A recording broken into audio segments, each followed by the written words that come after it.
Ustadz Dery menyeberang ke pulau terlarang. Kabar mengejutkan mengalir deras dari balik jeruji besi Nusa Kambangan.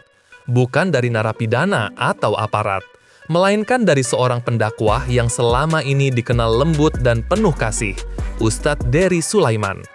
Dengan hati yang dibalut keikhlasan, beliau menempuh perjalanan laut menuju pulau penjara yang dikenal paling ketat dan menyeramkan di Indonesia.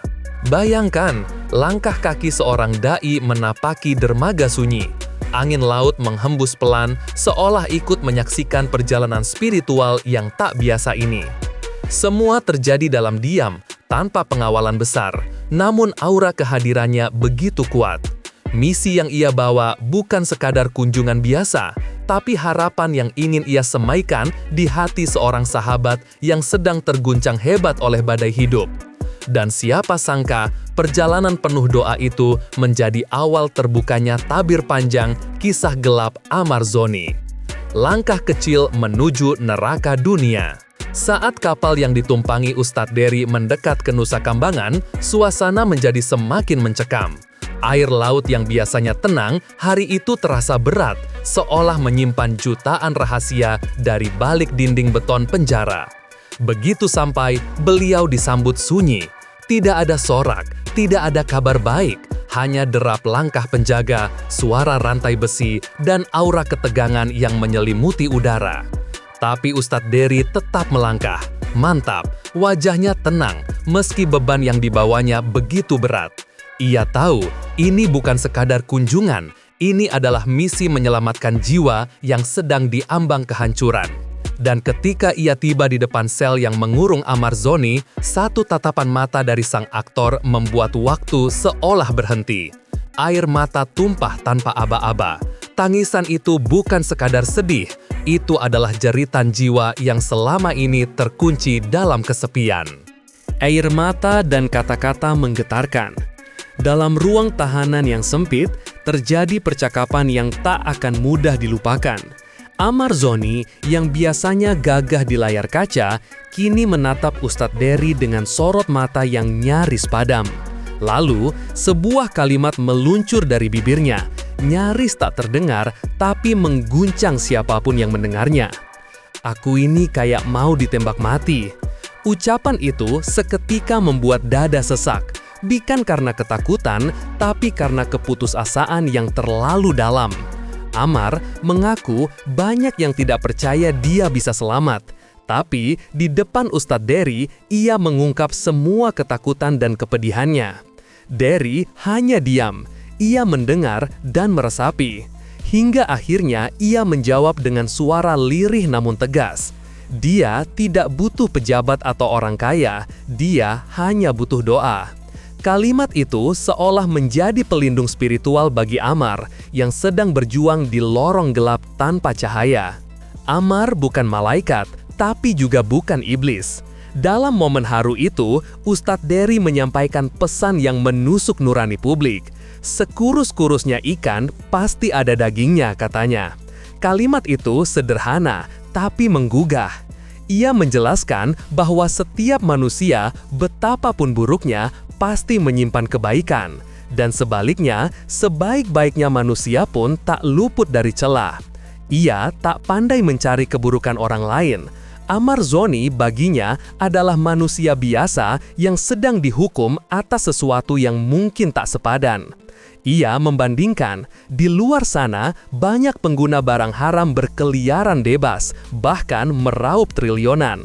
Tapi yang ditangkap adalah orang-orang seperti Amar. "Susah ngomongnya," ucap Dery dengan getir. Pernyataannya ini menyentil banyak pihak dan menyulut pertanyaan, apakah benar Amar hanya korban dari sistem yang tak berpihak? Di belakang layar ada tekanan tak terlihat. Kunjungan itu ternyata hanya awal. Beberapa hari kemudian, Ustadz Dery tampil dalam sebuah podcast yang tayang bersama Dr. Camelia, perempuan yang disebut-sebut sebagai calon istri Amar Zoni. Duduk berdampingan, keduanya tak banyak tersenyum. Dalam perbincangan itu, terungkap fakta baru.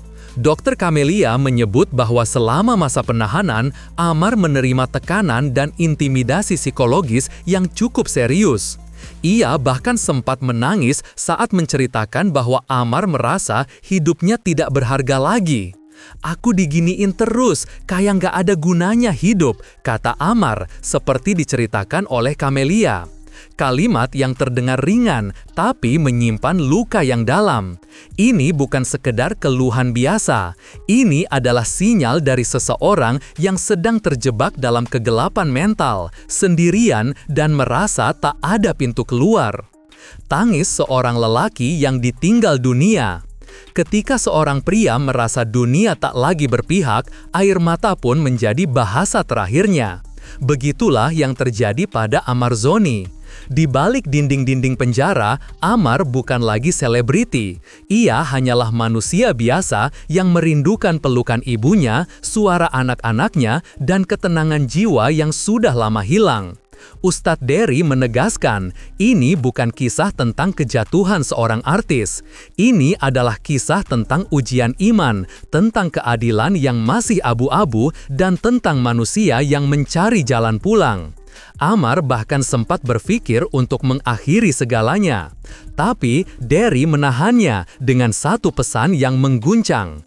Penyakit itu harus diobati, bukan diadili. Kata-kata itu membangkitkan semangat baru, bahwa selama nafas masih ada, harapan tak boleh padam. Berhenti percaya pada manusia. Dalam podcast yang sama, Ustadz Dery menyampaikan pesan spiritual yang menghentak. Berhentilah berharap pada manusia. Tidak akan ada satupun yang bisa bantu Amar kecuali Allah. Kalimat ini menjadi klimaks dari segala perbincangan. Sebuah tamparan halus bagi mereka yang terlalu bergantung pada kuasa dunia. Bagi Dery, Amar tak butuh pembelaan dari tokoh besar, pengacara kondang, atau dokter sekalipun. Ia hanya butuh keajaiban dari Yang Maha Kuasa. Inilah bentuk iman yang paling murni, melepas segala harap dari makhluk dan menggantungkan segalanya pada Sang Pencipta. Pesan ini menjadi refleksi bukan hanya untuk Amar, tapi untuk kita semua yang mungkin pernah kehilangan arah dalam hidup. Dr. Camelia, cinta yang bertahan dalam badai. Di balik pria yang rapuh, berdirilah perempuan yang kokoh. Dr. Camelia bukan hanya sosok yang menemani Amar secara emosional, tapi juga menjadi penyambung harapan. Dalam podcast itu, ia duduk tenang, tapi matanya menyimpan badai. Ia mengaku telah menampung semua barang milik Amar di rumahnya. Rencana mereka jelas, menikah setelah Amar bebas, mungkin Desember, mungkin Januari. Tapi lebih dari sekedar rencana, ini adalah bukti cinta yang tidak mundur, meski dunia menolak. Siapa sangka, di tengah gelapnya kasus hukum, muncul kisah cinta yang setia, yang justru menjadi pelita. Cinta yang bukan basa-basi, tapi perjuangan.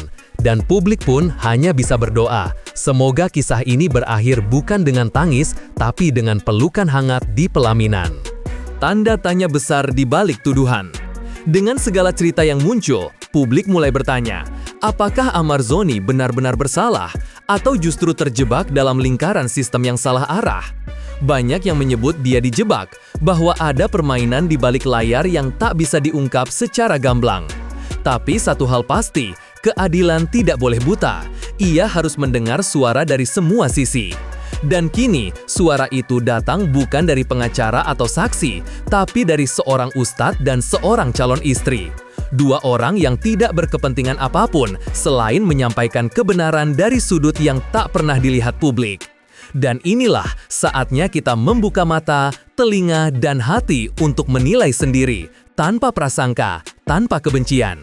Desember, akhir dari gelap atau awal dari terang.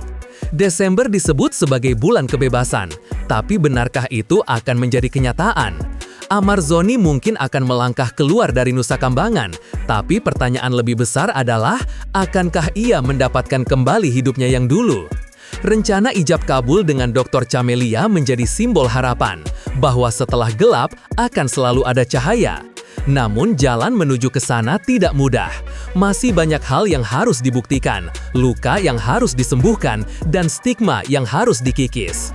Tapi, jika kisah ini adalah tentang harapan, maka Amar Zoni adalah lambangnya. Seorang ayah, seorang kekasih, dan seorang manusia yang berjuang dari titik nol. Dan mungkin inilah awal dari lembaran baru yang lebih bersih, lebih terang, dan lebih bermakna.